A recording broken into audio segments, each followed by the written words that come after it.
Am I the asshole for refusing to go to my best guy friend's wedding and telling my parents I am going to cut them off?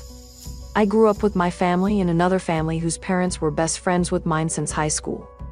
My parents had me, F28, and my two older brothers, M31 and M35, while their friends had four boys, M27, M29, M30, and M37. Growing up was pretty nice, but the boys used to pick on me a lot and exclude me during their girls are yucky phase. I wouldn't say I see these boys as brothers, but maybe as cousins. I was close to M27 and M29 when we were little. I will call them Adam and Jake. Until we were 15, we were really close and did a lot together. I don't talk to Jake much anymore. No hard feelings, but he grew up to be a classic tech bro and can be pretty condescending. However, our families are obsessed with the idea of us ending up together. The other guys are already married, and Adam is gay. They've always pushed for us to be together, making us go to the store alone at Christmas, telling us both an earlier time to meet at the restaurant for Dad's birthday, talking him up a lot, etc. Then both Jake and I met our SOS. I have been with my fiancé for 5 years, and Jake met his fiancée 3 years ago. Our families have been very disappointed and have not welcomed our SOS warmly. One Christmas, I took Jake's fiancée, Tracy, aside and explained the weird family lore to her.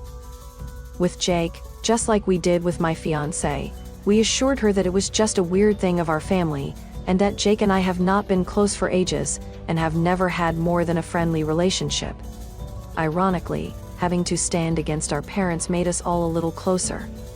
But we come to the problem. Jake and Tracy are going to get married soon, and it has been chaos. Our parents have upped their antics by 2,000%. Family dinners are full of, we thought you two would get married. They brought out a picture I apparently drew of me and Jake when we were little of us getting married. I suspect they made it. It did not look like it was made by an actual child. They were cornering Tracy about making me the matron of honor and letting me wear white. What? Also, his brothers and my brothers joined in, making jokes about us being star-crossed lovers and calling me the missus. I distanced myself heavily from my family during that time, and stopped going home after talking to them did nothing. One day, one of my brothers invited me out. He said it was just my two brothers and me. So I went to his apartment, and when I arrived, it was Jake's bachelor party. One of his brothers screamed out that the stripper was here fucking EW. I wanted to leave, but the next train left close to 12 a.m., and it was not the safest neighborhood. So, I stayed. They tried to make me drunk, were constantly physically pushing me and Jake together, and even locked us in my brother's bedroom. I could hear loud laughing from the other side. Jake and I did not talk much. He apologized to me and asked me if I could not come to the wedding, as I made Tracy uncomfortable. I completely understood and said at that point I was not planning to go anymore. He offered to drive me home as he was also completely sober. When they opened the door, he said we were going home. In their heads, that meant we were going to be intimate or something because all the caveman sounds started. The next day, my phone was blowing up. Someone uploaded a video of me and Jake leaving and captioned it finally. It was very awkward. I am clearly uncomfortable, and so is Jake as we exit the apartment and enter his car. There were comments, calls, and texts. Tracy called me crying and cursing me out. Jake called me apologizing and telling me he tried to explain. My mother and his mother sent me a bunch of texts saying how proud they are and that it was about time. My fiancé is understanding, but he wants me to make clearer boundaries with my family. I drove past their house and they were all there. They didn't even let me talk, and were just love-bombing me. I started screaming and told them Jake and I have never and will never be together, and I will not be leaving my loving fiancé. That I would not be going to Jake's wedding, and if they kept up with this, I would cut every single one of them off because I am tired and just want to live my life and not their incest fairy tale. By the end of my meltdown, my mother and his mother were crying, and my father just told me to get out. Since then, I've been getting messages from my brothers calling me a bitch for treating my family like that, because they only wanted the best for me. Update 1. Jake and Tracy broke up. Update 2. My fiancé was cheating with Tracy the whole time. Update 3. I think I might have feelings for Jake, but I can't let our families win. Update 4, I'm pregnant and it's Jake's. I'm kidding. Just thought this comment was particularly hilarious. First of all, thank you all for your insight, especially those of you who reached out in the comments and privately with similar stories. I honestly thought my family was the only demented one, but apparently it's a trend also. A lot of German parents have done that. In that vein, Joach's knee. Now for the real update. My fiancé and I spoke and concluded that cutting out my family for now would be the best option. I sent a message to my parents and brothers explaining my decision to distance myself for the time being.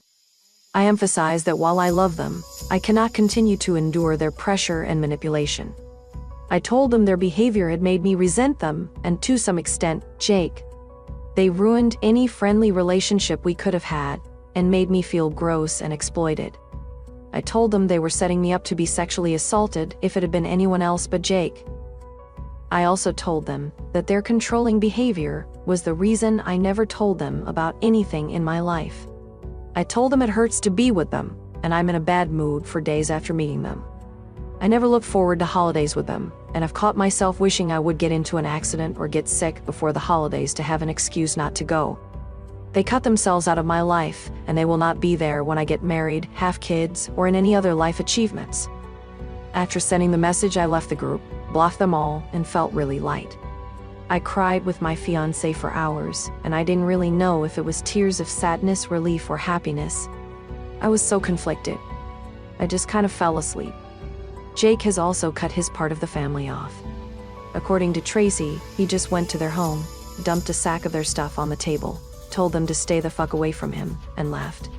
His mother tried reaching out to me, and my father tried reaching out to Jake. Our fiancés had been targeted by them too. My parents sent the police to my house claiming my fiancé had me there against my will. We talked to the police. They couldn't do much, but assured me that they would leave a note in their database clarifying that I am not being abused.